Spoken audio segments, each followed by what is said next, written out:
सबसे बड़ी खबर, पावर स्टार पवन सिंह और रितेश पांडे की एक जोड़ी ने बहुत शानदार धमाका मचाया हुआ है। उसी पर आज हम बात करने वाले हैं। आपका स्वागत है हमारे चैनल में। लास्ट तक वीडियो देखते रहिएगा। अगर नए हैं तो हमारे चैनल को सब्सक्राइब जरूर कीजिएगा ताकि कोई भी भोजपुरी खबर आपसे छूटे ना। हमारे चैनल पर पर डे भोजपुरी खबर आता रहता है। मैं बता दूं कि पावर स्टार पवन सिंह और रितेश पांडे का एक नया फिल्म शूटिंग हो रहा है, जिसको पवन सिंह ने अपने स्टेज शो जो करने गए थे, आप लोग देख रहे हैं। इस समय बहुत सारा रील उनका वायरल हो रहा है, जिसमें बहुत सारी बातें पवन सिंह ने बताया हुआ है।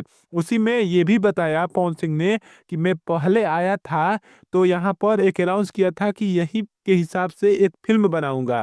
तो मैं बता दूं कि वो फिल्म बनाई जा रही है या बन के तैयार हो चुकी है। मैं बता दूं उस फिल्म का नाम होने वाला है सहानाबाद। मैं बता दूं कि इससे पहले एक ही जिला था जिसका नाम था सहानाबाद, अब वो 4 जिला में बट चुका है, जिसमें आरा भी आता है।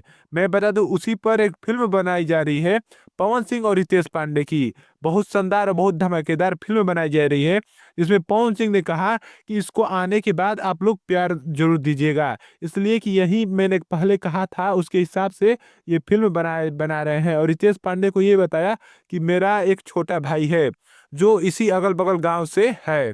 मैं बता दूं ऐसा ही एक कोई फिल्म बनाई रहे हैं। अब देखिए कौन सी फिल्म होने वाली है और कब लॉन्च होने वाली है, इसका अगर पता चलता है तो मैं तुरंत ही आपको बताऊंगा। ऐसी ही वीडियो देखने के लिए हमारे चैनल को सब्सक्राइब जरूर कीजिएगा। धन्यवाद आपका यहाँ तक देखने के लिए।